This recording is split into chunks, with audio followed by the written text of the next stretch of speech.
Secretary General, Your Majesties, Excellencies, friends, ladies and gentlemen, I would also like to give David the thanks for organizing and hosting this. It is an extremely important event. But finding a political solution to the conflict in Syria is more urgent than ever. The longer it takes, the harder it will be to rebuild what has been destroyed. The longer it takes, the more challenging it will be for the neighboring countries, shouldering the burden of hosting large numbers of refugees.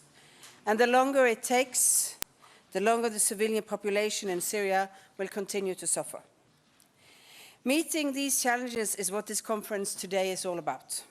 Ensuring a significant scaling up of the humanitarian response, including intensifying efforts to protect the civilian population, partnering with the neighboring countries in support of the refugees and host communities alike, preparing the ground for long-term support to the Syrian population once a political solution has been reached. We hope that the talks aimed at reaching a political settlement will be productive, and we support all efforts to this end. As the talks continue, or will be restarting, we must respond to the grave humanitarian situation inside Syria. At the same time, we have to plan today for Syria's future. We must help to rebuild hospitals, schools, and essential infrastructure. We must clear landmines and other explosives to make cities and towns and villages safer.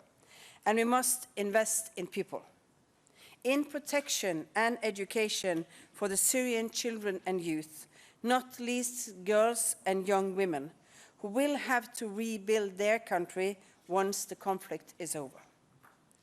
During my recent visit to Jordan and Lebanon, I met Syrian refugee families living in camps and informal settlements in Beirut and Amman. A Syrian refugee woman and her daughter living on a roof in Burj Hamad in Beirut told me about their difficult living conditions and how they worried for the future.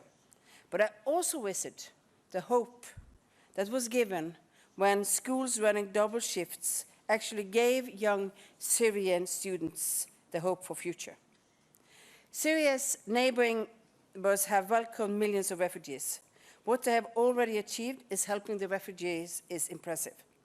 And we are facing challenges, but the bottom line is that Syria's neighbors deserve increased international support to tackle the refugee crisis, and it will benefit us all. And inside Syria, the Syrian people are not only victims of long-lasting war, they are victims of parties' repeated violations of international humanitarian law. Okay, that was Erna Solberg, the Prime Minister of Norway, speaking at the donor conference to raise money for Syria.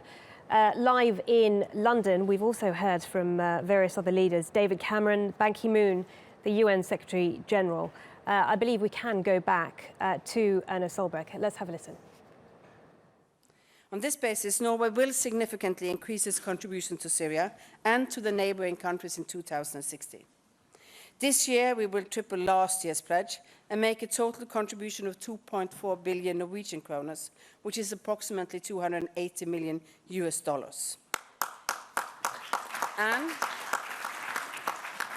And in total, Norway is pledging 10 billion Norwegian kroners, $1.6 billion US over the next 4 years.